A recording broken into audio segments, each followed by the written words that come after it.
In T-minus 3, 2, 1, we begin the fun. Touring our way through the NBA from that big apple to the place by the bay. Is your mind buckled in? Because it's time to begin. Sekou and his friends are doing it again. The Hang Time Podcast is the spot, so sit back, relax, because the show's about to drop. Welcome into another edition of the Hang Time Podcast. I'm your host, Sekou Smith in Atlanta, and we got This might be my all-time favorite show we're getting ready to do right now. We all know about The Last Dance, the documentary that's coming out about Michael Jordan's final season, that fantastic Bulls dynasty, that last ride together, that last dance. And we got somebody on with us this week who was at the epicenter of this whole thing. Andy Thompson is one of the executive producers and was one of the lead producers back during that 1997-98 season, filming and interviewing the Bulls, following them everywhere they went. AT, you're normally like me on the playoff trail or heading out to the playoff trail right now. Before we get into about The Last Dance, I just want to check, man, how you doing? How you holding up with this, coronavirus suspending everything? I'm hoping the family's safe and sound and everything's good. Fortunately, yeah, everybody's fine with my family. The kids, wife, everybody's doing great. Missing definitely basketball big time. This is when we're really starting to focus in on our storylines for the season. Of course, I've been following the Lakers a lot the last couple of years, and I'm missing basketball big time. But in its place, I got a honey-do list that will never end at the house. Don't we so all? I need to get out of here. Don't we all? You know what, though? It is strange. It's just such a weird experience not having basketball or sports or anything else right now. And that's what makes the timing for The Last Dance to be premiering this Sunday, April 19th. This 10-episode, I don't even know what to call it. Is it a docu-series? How do you guys term this in that world? Is it a docu-series, a documentary? Yeah, I think that's pretty much the most accurate way to describe it. It is a docu-series. Mm-hmm. Now, when OJ's doc came out several years ago, and that was a 5-part, that really set the precedent of the world of documentaries as they're making them, constructing them now going forward. In the old formats, it used to be 90 minutes, 2 hours, maybe max. Mike Tollin, who is the producer of this series, was a genius when he first approached the NBA, and we had a meeting with him, and he thought it could be anywhere between 5 and 10 episodes. And I thought 5 was great because it mirrored OJ. And when he pitched 10, I thought he was crazy. So obviously Mike is a lot more smarter than any of us, man. Now, for these youngsters out here, AT, who don't know what was going on in that 97-98 season, like take everybody back to the initial genesis of this idea, and obviously the feeling you got about that team and about this potentially being their last run together. Let me give you a little quick history lesson. I got to know Michael Jordan really well over the years. I've been with the NBA for over 32 years. I started in 1987, and I played in college with Kevin McHale, Trent Tucker. So I had a little bit of friends that were in the league at the time. I played overseas. I blew out my knee, and I started working for the NBA in '87. Mm-hmm. And in 1990, NBA Inside Stuff started on NBC, and that was a huge show at the time. It was really a different type of vibe to it, and I was one of the young producers who was tasked to coming up with the content and coming up with stories and coming up with jam sessions and the way we edit and the way we use hip-hop music and just making the show much more culturally relevant. And, of course, Michael was at, it wasn't even, I think probably not even approaching his apex then, but he was definitely approaching his prime. And, of course, we wanted him on every show that we could possibly imagine. And so when Ahmad Rashad came on the show as a host, one of the first interviews that we did was with Michael Jordan. And this was right in before the finals started in 1991. The Bulls and the Lakers are in the finals, and we're getting ready to shoot an interview with Michael, and Ahmad turns to Michael and says, "Hey, do you know who his brother is?" And Michael says, "No." He says, "His brother's Michael Thompson." And so he goes, "Wait, really? You're Michael Thompson's brother?" Michael was, so tickled because he said when he was growing up as a kid, Michael was actually somebody who he respected and he emulated. And I was like, "Michael Thompson, you emulated my brother?" He said, "Yeah, because he was a number one pick.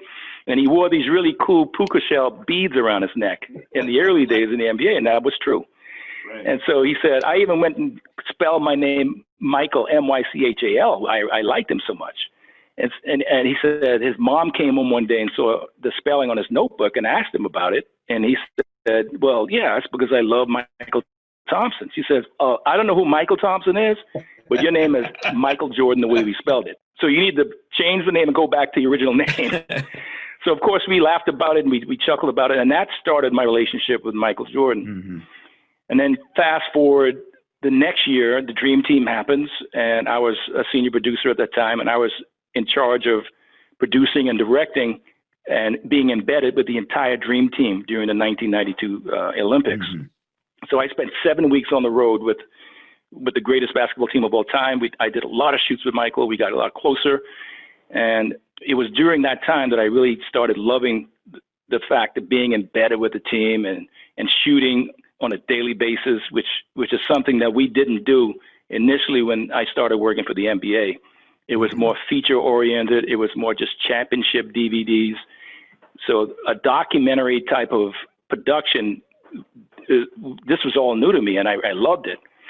Well, over the years of working with Michael and more championship DVDs, when the Bulls finally got to the finals in '97, me and Michael had become pretty good friends by then, and I loved working with him during the finals because we would get a little bit more access with him during the finals. Mm-hmm. They won the championship, and I always felt after we did the championship DVD that, man, I wish we would have spent more time with Michael, because I don't know if you remember, it was reported at the time that the Bulls were going to be broken up, that was their last run together. Right.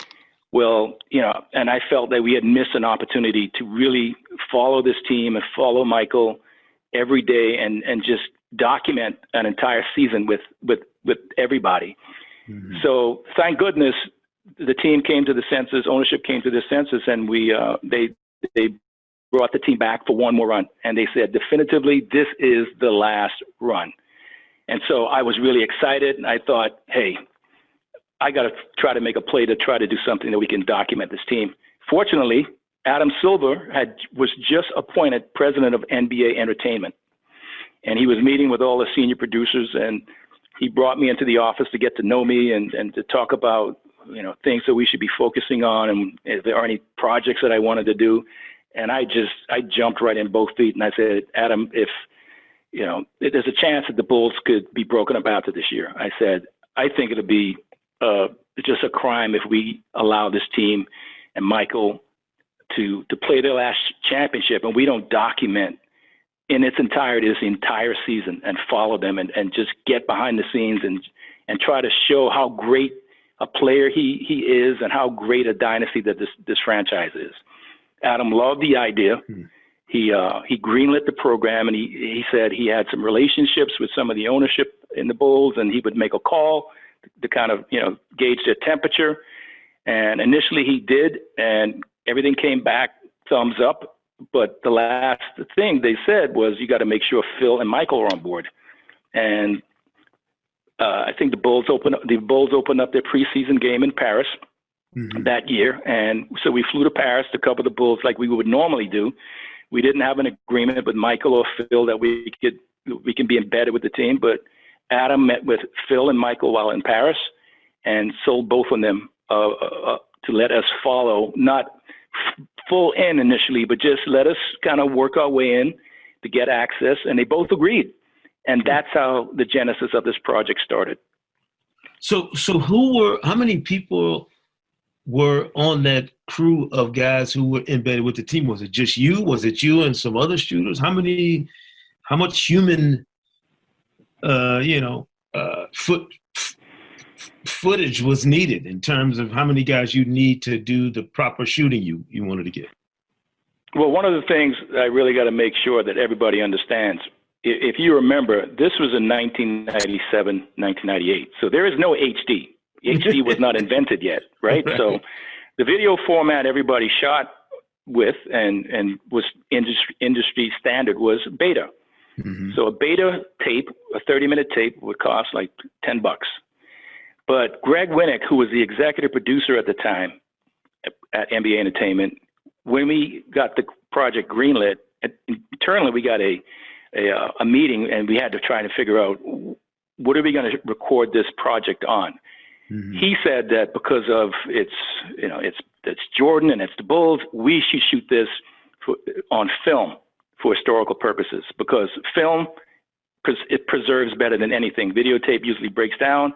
Also, when, whatever format in the future that we would be using, you can transfer a film and it will never lose its beautiful imagery. And it's able to be up-resed to HD or 4K. So Greg insisted that we shoot this project on film, and at a cost that would be, I think, like 10 times the cost of shooting on video. But to his credit, that was one of the smartest things we ever did, because the footage that you're going to see in this documentary, the 98 footage, is all in HD. It is the only documentary that Michael Jordan will be in HD. So that's the genius. So back then, we didn't have little cameras that you see me shooting with now. So there is a major film camera, Super 16 film camera. There's an audio guy with, the standard boom pole and everything, and myself. Wow. So when we were out on every shoot, there was a minimum of the three of us in a room, and a PA would also work with us, but they would kind of wait in the wings if we ever needed something. So it was a three-man crew from start to finish, and then from time to time, we would bring in an additional crew if we needed to have something else covered. Right. Now, you obviously had enough experience by then to know front, back, side to side what you're doing. Plus, you knew the game. You knew the people, the personalities. But when you're filming at AT, do you have any idea as you're filming how good it's going to be, like how high quality a product it's going to be, or are you really just going on the journey, figuring it out as you go along? Well, and by 97, Michael was an iconic figure in sports. I mean, he had already won 5 championships. He had been to the Olympics, and his fame just exploded after the Olympics. So with Michael, anything you shot with Michael is just amazing, because that's just who Michael is. He's just an amazing guy on and off the court to have a camera follow around. So while we were following Mike, which is something that you don't always want to do, because they also have another guy on the team by the name of Scottie Pippen, who's pretty good himself. And then Dennis Rodman is another entity, and he's a star and a rock star in his own right. So you got to really have a balance, right, of how much do you follow Jordan, how much do you follow the storylines of some of his teammates. Rodman's going off and, having some parties tonight, so we got to follow him. So as a producer, you really have to kind of just keep all avenues open, because the storylines on that team were all over the place. If you only focused on Jordan, you're going to miss certain things that are happening, with in Scottie's world or in Dennis's world. So it's a very tough balancing act of how much Michael you want to follow, because he's just so captivating. You want to follow him all the time, but you do that to the detriment of missing out on some of the other storylines that we were able to capture. Right. Now, this is such a strange thing when you're talking about a project that shot all the way back in 1998, and then you guys all know doing it, the historical context that it's going to fall in. It's going to be something that we look back 20, 30 years later. How tough is it for you as producers to put it in that frame at the time, to understand that whatever it looks like in the moment, you got to be thinking about spinning it forward 30 years and what it'll look like in retrospect? Honestly, when we first started the project, because it was mainly headed by Michael being the superstar on the team. And we had already done, I think, 4 or 5 DVDs of Michael, you know, from the Come Fly With Me, Above and Beyond, above the, all of the championship DVDs. So we were working with Michael on a really close basis for at least 10 years. And he always expected us to be professional, to get it right. And so there was a lot of pressure that we couldn't screw this up. So we were walking on eggshells for the first couple of weeks, not even thinking about where this is going to end up, but not being a disruptive force in practice.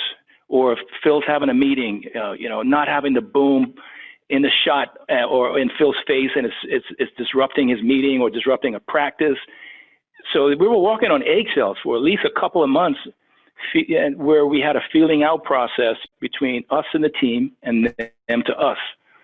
And when they got comfortable is only when I started really letting myself think about, okay, we're really capturing some great stuff, and you know, somewhere down the road this is going to be awesome. But honestly, man, for the first couple of months, you just don't want to screw it up, and you don't want to get thrown out and have the project derailed because of something like that.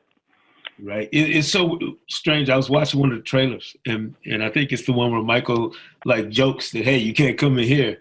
I'm wondering how long did it take for the players and the coaches and everybody to get comfortable with you guys being around? Like, had you worked with them enough beforehand that they kind of were used to it, or was this different, knowing I mean, if you guys knew it was that last run, so did they.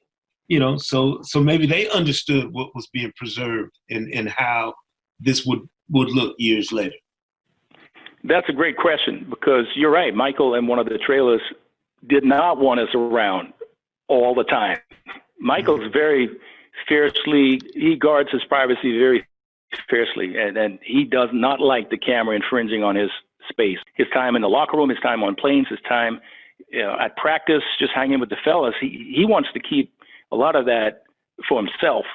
And in the beginning, it took a while for him, whenever we showed up, that we're going to be at practice, and we're going to be on a bus, and we're going to be in a locker room, for him to get comfortable with us being around and being himself. Even though he was always on when we shot his DVDs, it was something that he had grown accustomed to because it was for a limited amount of time. Now, Michael's like, I remember the first road trip that we took, it was in Phoenix, and my cameraman goes kind of a little bit too close to Michael, and he looks at my cameraman, he screams at him, and then he screams at Phil and says, these guys aren't going to be following me like this for the rest of the season, are they? And so right away I thought, oh man, what a great way to start off on this road trip. But eventually we figured just how much to approach him, how much just to let the scenes play out, how much we need to maybe ask him a question to get into his mindset. But I would say it took a good 2.5 months for the team and for Michael to feel comfortable. And of course, if Michael's comfortable, then everybody else kind of falls in line. Right. Given the amount of footage that must have been shot that year, and I can't even imagine how much you guys had to have gathered. How do you process that, knowing that it's not going to be something that you get a chance to edit and put together immediately? Like it's obviously been decades, and you guys had to keep working after that project's done and move on to whatever was next. I mean, how much raw footage did you shoot? If you know exactly how much, and then how long does that process, where you have to start over year after year, maybe looking back at it, reviewing it, trying to figure out how to put together when you project it? I mean, I can't imagine doing something that long ago and then having to come back now and look at it again with a fresh set of eyes decades later and figuring out what's what. In the process of shooting it, we wanted to make sure that we were using the right film stocks, the right film, right speed, shooting at the right apertures. Some reels we shot with super slow-mo. So we would constantly check either game footage or just access footage to make sure we're doing everything right. So So we got to know the footage a lot, even during the season, because we always wanted to make sure we're doing it right. And then as we got closer to the playoffs, we started to realize, hey, we're missing out on, like you said, some storylines where Dennis is going off and partying, but I want to still get Michael in his room. So we would have to bring a second camera on board to follow some of the access. You know, by the second round, we had 3 cameras, and by the time we got to the finals, we had an additional 6 cameras rolling on every game, because there were so many other storylines that we were trying to capture at the same time, all around the city of Chicago and in the arena. So the footage began to multiply, and we couldn't check every day all of the different cameras that were rolling, but we just had to mainly check the cameras that were focused on Michael and the team. And so as we're shooting, we were getting to know the footage a lot. But at the end, when everything was wrapped and we did the celebration in Grant Park, and we get back to the office and we look at, and we actually did a tally of how many film rolls or canisters to be shot. At the time, we shot the most film ever in the history of motion pictures. It was over 1 million feet of footage, which translates over 500 hours of original content. Oh my God! And that was a Guinness Book of World Records at the time, but it isn't now.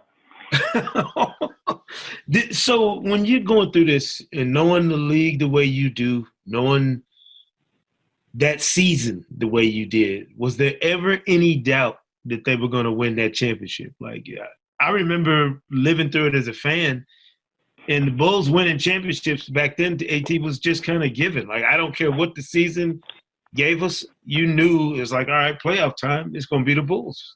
Oh, listen, man, I had doubt all throughout the season. I had doubt in the beginning because Scotty did not start the season healthy. I don't know if you remember, they didn't get Scotty back until I think January or something like that. Wow. And then once they got him back, there was rumors that they were going to trade him. So between Pippen not being healthy, and then he came back, and they were thinking about trading him, and just the teams in the East were really good. The Reggie Miller, Indiana Pacer-led team they were formidable, man. They were great. I remember keeping a diary and of the whole season. I kept a diary, and I remember writing in my diary, I said, man, I'm not too sure the Bulls are going to get out of the Eastern Conference because the Pacers are really good. So until they got to the finals, I felt if they can get by the Pacers, I know they can beat the Jazz. But I wasn't sure that they were going to get by the Pacers. And so, listen, man, you give me a second. Let me see if I can find this. Yes, absolutely. Let's see here. I didn't know, man, your diary, you should, listen, that diary is going to be worth gold. I don't know about gold. It's just something that I go back and I look at it, and it's if I can find something where I talked about it, I'm not sure. Let's see here.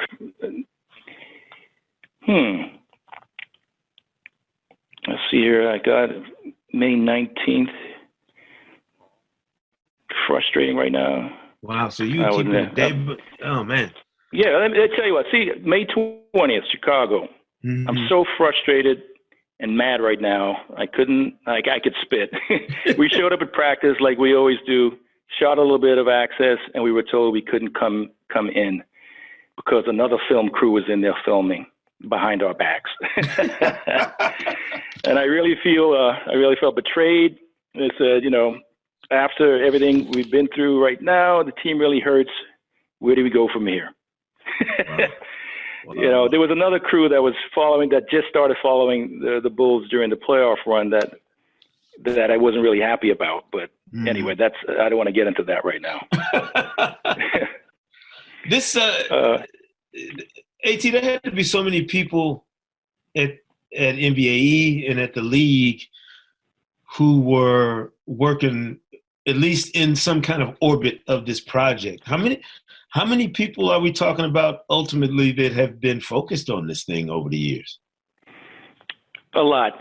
I think as the project got underway, nobody understood just how huge it would be and how valuable it would become because you're in the moment. But as the Bulls started winning series, and then they were in that 7-game series with the Pacers, it's like once they got to the finals, I think it's the light bulb went off in everybody's mind, and they thought, okay, now we have a real documentary. Because if they had lost, if we followed them the entire year, and they lost in the Eastern Conference Finals and not even gotten to the finals, then it really isn't a story. It's a half-hour show maybe, and that's it.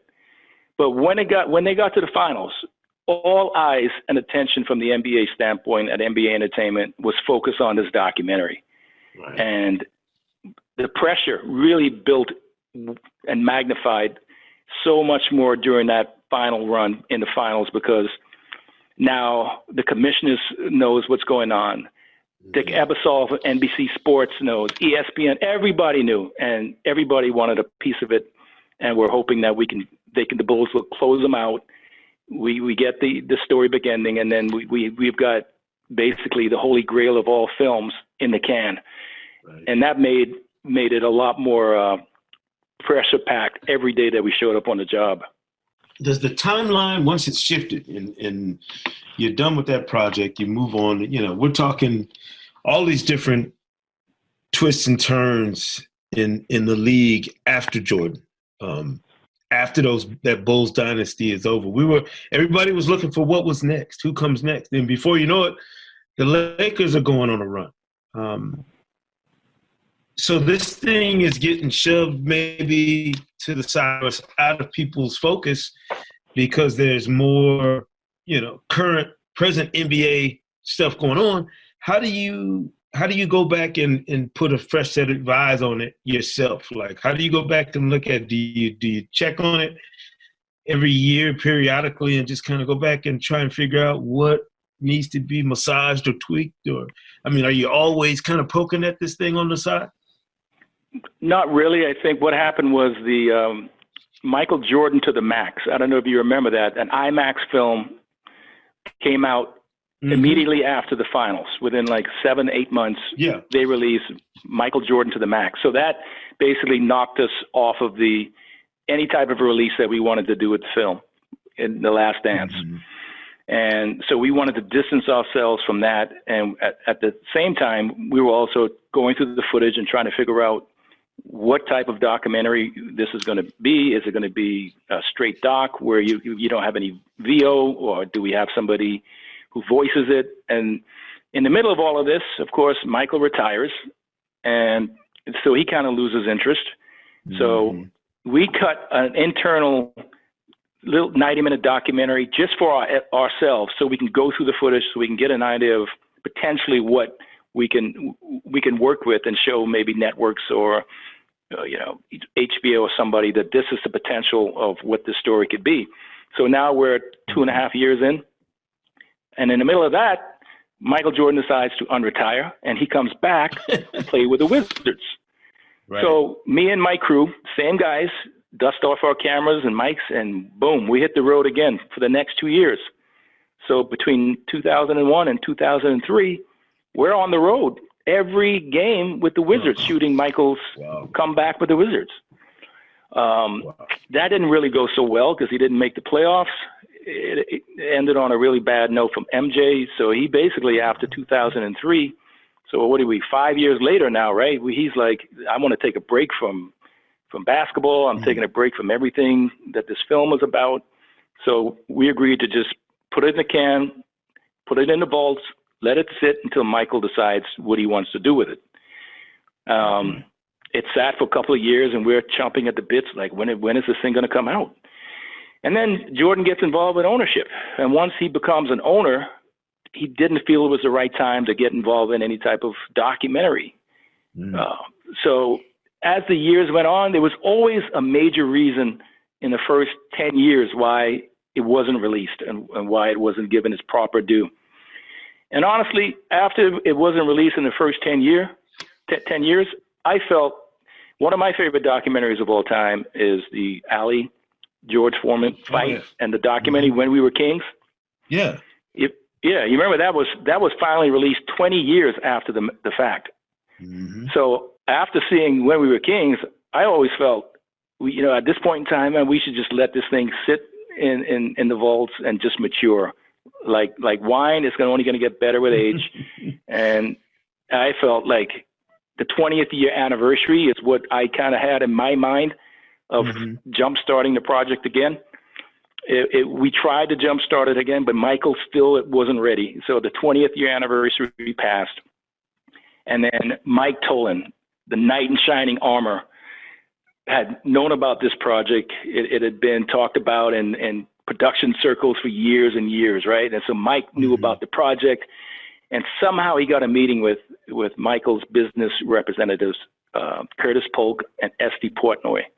And I had a relationship with Mike Tolan from 20 years ago because I worked with him on a show in Maui called Magic Johnson Slam and Jam. So we had a relationship. I felt comfortable with Mike, and Mandalay Films is his company, and he convinced Curtis and Esty to have a meeting with Michael, and Mike presented everything as his project and the outline to Michael Jordan, and Michael bid.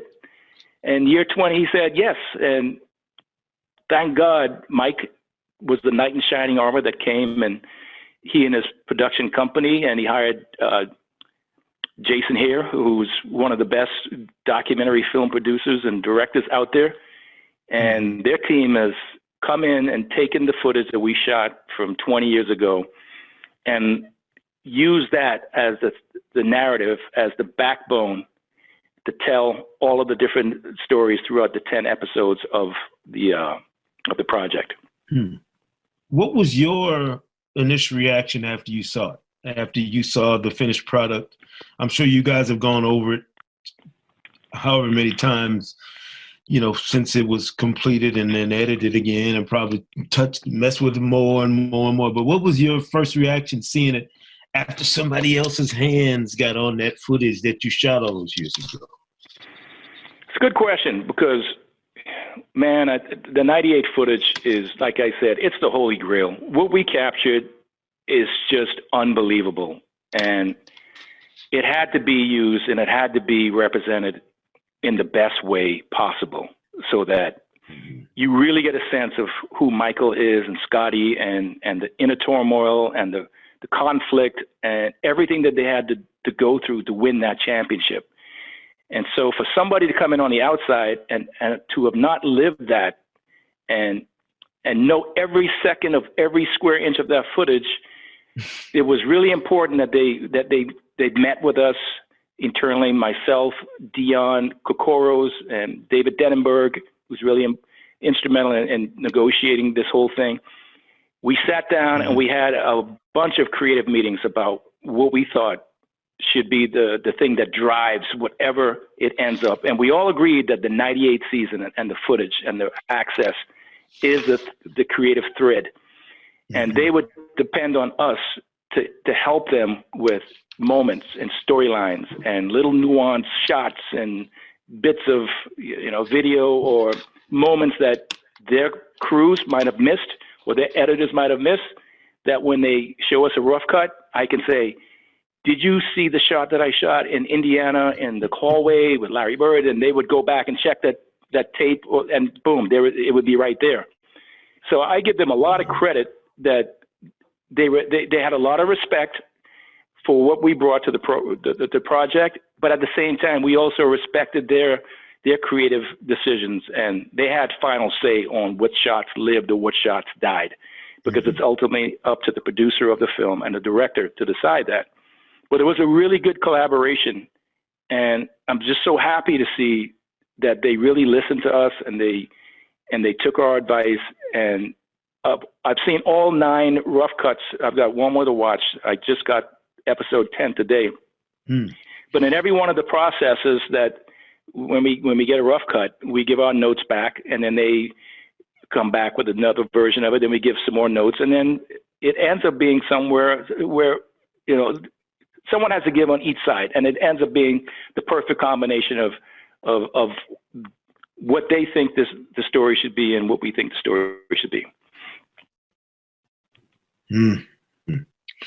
So for you, knowing what you know about all these guys, these characters that are going to be in this project, what do you think is the most misunderstood part about those people and that team in that time? I mean, I know what I remember of it. Everybody's going to bring a different perspective to it. Michael's work ethic, his cutthroat ways on the court, all of that stuff was legendary by then. So people had already made up their minds about who and what he was. But what do you think people's opinions will be after they see this finished project now? Like, will it change minds about Michael, that team, Scotty, Phil? Will we see a side of them that we maybe never understood in that moment? For sure. All of the above. I think you're going to see sides of every one of the players that you never knew existed. What was fascinating was looking at Scottie Pippen's backstory, where the director went back to Hamburg, Arkansas, and did interviews in Scottie's hometown with his brother and I think it was his college coach, maybe a teammate. And to hear Scottie talk about where it all started, where it all began for him, and to show the hometown and his home, and see the Central Arkansas footage of Scottie back in the day was just unbelievable. I didn't realize I had never seen Scottie except for just a couple of clips, in his glory back in his college days. And what a compelling story. Same thing in episode 9, the Steve Kerr story. We always know about Steve's father being assassinated in I think it was in is it Beirut? I think it was in Beirut. Yeah, it's Beirut. Yeah, and so but Steve never really felt comfortable talking about that. Well, in episode 9, he is a full deep dive into the relationship with his mother and father, and what happened to his father. And I tell you, there's a lump in your throat when you watch that, and you can't help but just pull for Steve and just get a sense of why Steve is so humble a guy that he is today, and why he is so approachable. And I always say this: out of all the guys on the team, you get a chance to meet all of them, and you get a chance to develop a relationship with every last one of them. I develop relationships with. But the one guy that was the easiest to get along with, and that always, when we needed a go-to person to give a soundbite or just to get their opinion on something, it was always Steve Kerr.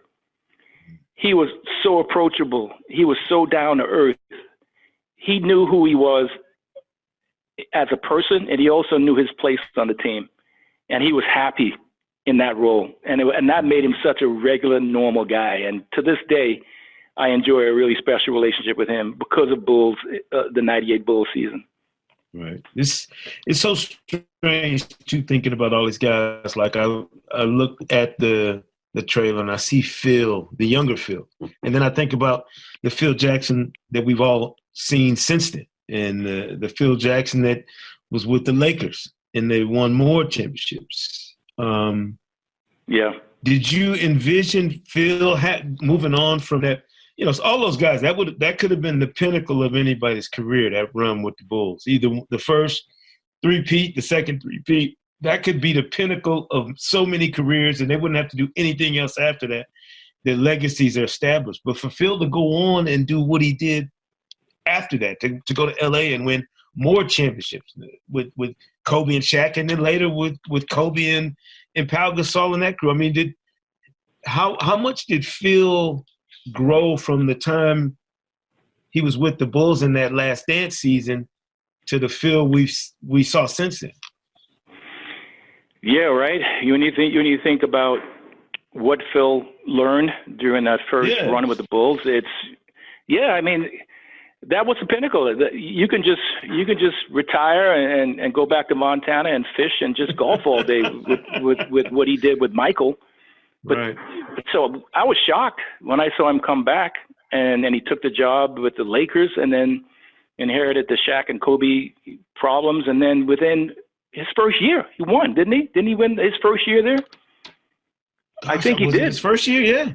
I think he did, yeah. So, and then he goes in and has the success with Michael, with Shaq and Kobe. It was It was unbelievable. It was just like Phil has two perfect endings, right? He had the ending with Michael, and then he does the three-peat again with Kobe and Shaq, and then Shaq goes away, and he goes, okay, I can do this 2 more times, and then he ends up with number 11, which is unbelievable. Yeah. Matter of fact, I'll tell you a story. So after Phil won the 11th one in Orlando, and we knew that was going to be his last run. I think that the Lakers at that time were thinking about moving on from Phil. So I'm in the locker room. They're celebrating and champagne's flowing all over the place, and the championship trophy is just right outside. I think I can't remember who the player was who was holding. I say, hey, let me have the trophy really fast. So I take the trophy out of the player's hands. I walk into the coach's office, and Phil's in there with his assistants, same guys that have been with him in Chicago, by the way. All of those guys, Clemens and all those dudes, Tex. Yeah. So I said, Phil, you got to hold the trophy. He's like, I don't want to hold the trophy. I said, Phil, this is number 11. You just passed red. I said, you're the most winningest coach in NBA history. For history purposes, you got to hold the trophy. And he reluctantly grabbed the trophy, and he held it, and then he said, here you go. But Phil was so strange when it came to like post-celebration with the team. He would initially celebrate, say the Lord's Prayer, spray some champagne, and then he would retreat back to his office with his coaches and chill out and smoke a cigar just like it was any other game, which was I found so amazing. That group too, if you think about that group of Bulls, from coaches to players, all the different journeys that they've been on since they last were together is remarkable. Some of those guys you think about it, they've all continued to do different things in and around the basketball orbit that you don't you never forget them. You never take your focus away from the fact that they were a part of that iconic dynasty. Who's been the guy? Look at Steve Kerr, right? Steve was a part of that run, right? Then he leaves that dynasty, and then he goes to the Spurs, where he is under Pop. So you could bet. I'm pretty sure Steve would agree that Steve's success started by being a player under those two great coaches, where he learned a lot of things from each one of those guys that he incorporated into the Golden State Warriors, which made him so successful as a coach there. And think about it. Steve has never been an assistant coach until last summer when he was on Greg Popovich's staff at Team USA. Wow. I said, Steve, how does it feel to be an assistant for the first time in your life? You've only been to the finals 5 straight years. These Warriors teams, it seems like, to me, AT, every dynasty since that Jordan Bulls team, whether they realize it or not, are chasing what that Bulls team did. Oh yeah. Oh, for sure, right? Whether it's the three-peat or whatever, but you're chasing that feeling, that chemistry, that synergy that Bulls group had. Whatever the trials and tribulations they went through, it just seemed like everybody was always trying to measure up to that team. I don't know if you've been around for every championship since then. Does it feel the same to you that's kind of been the standard bearer that everybody was chasing? 100%. What the Bulls were able to do as a team, as an organization, and as a culture that they established, right? Because we hear that word used and thrown around a lot, culture. Well, the winning culture starts with your alpha male coach and player. And Michael set the tone in the locker room, and he set it on the court, and then in practices every day, the excellence of just leaving everything on the floor. And then also the coaches coached their butts off, and they looked at tape, and they spent time, basically getting to know the players and cultivating winning cultures where they would go bowling. I remember one trip, Phil came to New York, and I think it was 97 or 98, and he took all the guys. They blew up practice, and they took a ride on the Staten Island ferry over to the Statue of Liberty just to get away from the game and spend time together. And it all started with Phil. And, Pop picked up on it. And then now Steve is doing the same thing in his organization. And everything started, for the most part, that we can look back to in the last 20 years with Chicago's success and its coaches and players that have gone on to inspire other organizations. Yeah. You have such a trained eye, obviously, on how this works. I was trying to explain to somebody before. I was telling them we were going to be talking on this podcast, and I was trying to explain to them the job that you do. I was like, well, they are basically the eyes and ears in the building whenever everybody hits the building. And it's become standard now. Everybody loves the footage of guys walking into the arena. But for you, knowing, what you know about how this will be viewed later, what's changed in your approach over the years in terms of how you document teams in these seasons and these games and these people based on what you guys did with The Last Dance? What did that change for you in terms of how you focused on guys? What changed is that you can't be a fanboy. You got to be professional, right? Because I have a job to do, and the job is to market and preserve the history of the NBA and its players. Right. And I work for them. I always tell players I'm not the media. One of the things I always say, hey, we're NBA entertainment, and we're not the media. Not that the media is bad, but we're family. So anything you say to me or anything you say in front of this camera or anything we capture stays in-house. Mm-hmm. And that's something that we all at NBA Entertainment take very, very seriously, is that we work for the NBA, and as a result, we work for you. So if you work with me, just like Michael did, just like Kobe did, just like LeBron and all these other stars, Steph, they're preserving an image of their time in the NBA and with their team for the rest of their lives and for the rest of the history of the league. Mm-hmm. And generations down the line are going to someday want to look back and see you or see this era or see this team, and we're the ones that are going to capture it better than anybody else. So all those lessons I've learned by staying the course and being focused and putting the player and the team and the coach's best interests at heart, as I've carried it over to what I do today. And that's something I always make sure I sell to the players and teams and coaches that I work with now. Yeah. I know it's weird. We've had so many conversations over the years. I've been one of those guys that spot you in the hallway and you say, hey, you got a minute? Let me ask you something. And then I never understand how you guys can keep all of these moving parts in order. Like, you can piece stuff together. And it's an amazing thing to me for you guys to be able to document what you do in the fashion that you do it, when I know you were going from one building to the next, night after night, game after game. It takes an unbelievable management process, I would imagine, to keep all of this stuff straight, to be in the moment at all times, but also to be preserving the history of the game, like you mentioned, all the time. I can't even fathom how you guys keep that straight, because I can barely get my backpack and computer packed up every night when I'm leaving an arena. You always have to have a plan. I always tell producers that are starting and starting in this business is that you have to have a plan. And you have to have not only plan A and B, but you have to have plan C and D, because plans always kind of get screwed up. And so now what's the next thing? What's your next option? So you have to have a plan. You have to have a vision. So I have any project, anything that I'm working on, I have a vision of how I want it shot, how I want it to be told, how I'm going to approach it.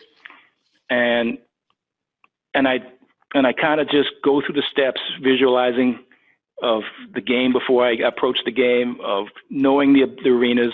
And if I'm not sure, I get there early enough to know the arenas, where the locker rooms, where everything is, mm-hmm. and then to try to make contact with security guards at the gates, security guards at the door, just so that my job can work and my crew can work as easily as possible. And I always tell people, there are a lot of producers out there who play checkers. I want you to play chess. And when you play chess, as you know, you got to have at least 3 or 4 moves ahead of your opponent, and that's how you become successful as a really good producer or director in this field. Is that you have to play chess, and that comes with experience. Like somebody who was just coming into the business, they're not going to know that. But those are the things, though, that I've trademarked over the years that I try to pass along to other guys that are coming up after me. Yeah, Andy Thompson, man. Listen, I'm telling you right now, I have had so many people tell me that they are digging in. They don't want to be bothered on April 19th at 9 o'clock Eastern when they they don't want disruptions. They don't want noise. They want to be able to sit, focus, and watch The Last Dance. It's a unbelievable 10 episodes docu-series. I mean, and there's 2 episodes every Sunday night from April 19th to May 17th. You're going to be able to dive in this thing. I can't tell you how much I'm looking forward to it. And so many people I know, players, former players, future players, everybody I know is dying to see this. It's remarkable.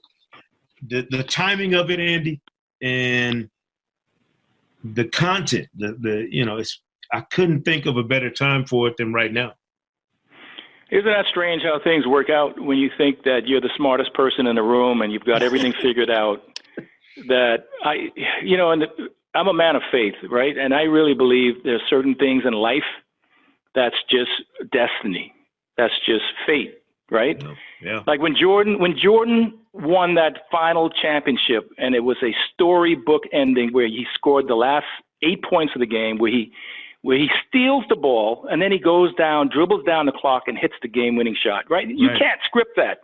No. You cannot script it. So, and the way that culminated and the way Michael did it, and we were there to capture that, and for this to be sitting in a vault for 20 years, that's fate also. And this is the perfect time that the country needs this. And I think this is why it was delayed all these years, because in these desperate times, when people are, going through so much heartache and pain and death and suffering, this is going to provide a little bit of a spark and a distraction so people can. So I'm glad I'm a part of that. No doubt about it. Andy Thompson, one of the executive producers of The Last Dance. Stay safe, my friend. Make sure the family is safe and sound. Our best wishes, obviously, to your nephew coming back to see. Clay is my favorite player in the league. Looking forward to seeing him return, man. And looking forward to seeing basketball again, hopefully this season. Me too. My fingers are crossed, and I appreciate your hard work over the years, all the work that the folks at NBA did to bring this to the masses. We're looking forward to it, man. We will all be tuning in. Me too. I've seen it. I've seen every one of them, and I can't wait to see them again. No question. Thank you, Andy. Thank you too, Seiko. All Later, right, bro. my friend. See you, bro. Bye-bye.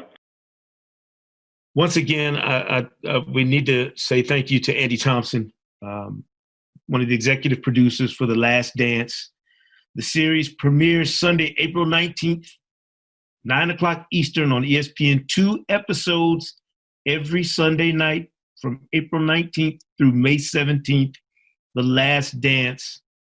The Chicago Bulls, at the zenith of their dynastic teams, Michael Jordan, Scottie Pippen, Phil Jackson, Dennis Rodman, Steve Kerr, the story that we've all been waiting for at a time that couldn't be better, to see this 10-part documentary series from ESPN Films and Netflix, The Last Dance. Make sure you tune in and check it out.